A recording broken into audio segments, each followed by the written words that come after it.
Jadi handphone itu adalah privasi. Tidak ada polisi manapun boleh memegang, membuka. Kau suka-sukamu bilang, ini privasi.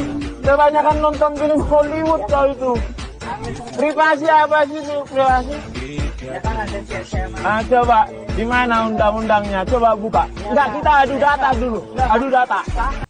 Menyambung sedikit live and talk semalam yang waktu makan siang habis nge-gym yang membahas oknum polisi, yang mana oknum polisi tersebut menolak ataupun tidak mendudukkan LP dari pelapor yang diduga telah melakukan pelecehan seksual. Karena pelecehan seksual tersebut ataupun pasal pencabulan tersebut, karena katanya yang dipegang, yang diraba, yang segala macam bukan payudara ataupun kelamin si anak.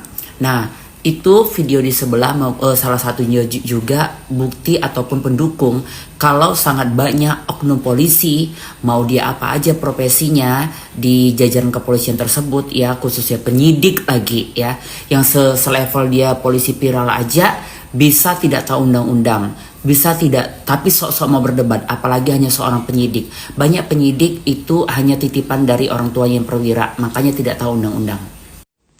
Jadi supaya kalian mendapatkan hak-hak kalian sebagai warga negara yang baik ya, sebagai pelapor yang baik, hak kalian sebagai manusia yang punya hak hukum, karena banyak polisi yang jadi polisi tapi nyogok. Banyak polisi yang jadi polisi hanya titipan. Banyak polisi yang banyak makan uang haram jadi otaknya buntu. Sehingga menyatakan kalau meraba ataupun melakukan perbuatan cabul itu hanya harus di alat yang ini sama yang dibawa.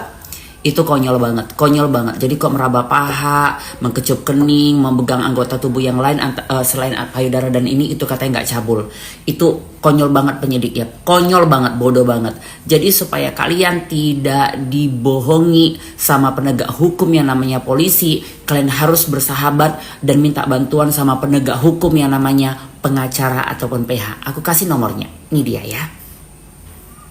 Sedikit lagi yang tak tambahkan, jadi handphone itu adalah privasi. Tidak ada polisi manapun boleh memegang, membuka dan mengacak-acak isi handphone kita dalam kondisi apapun. Selain sudah ada putusan penyidik yang dimana di situ dibutuhkan handphone itu sebagai penyerta ataupun bahan untuk sebagai bukti. Itu pun harus dulu ada surat kepastiannya. Tidak boleh di awal-awal gitu. Memang ini kayak ini terikut nih handphonenya seperti itu. Itu pun setelah dilakukan BAP berapa kali ataupun keputusan pengadilan yang menyatakan memang harus disertakan juga adanya handphone. Baru bisa handphone kita diporak-porandakan, dibuka, di segala macam, disita segala macam. Jadi sangat banyak entok temuin, entok saja yang nggak penegak hukum tahu banget ya. Aku mau belajar, aku juga punya buku tentang masalah hukum. Jadi kalian harus ada bantuan hukum ya.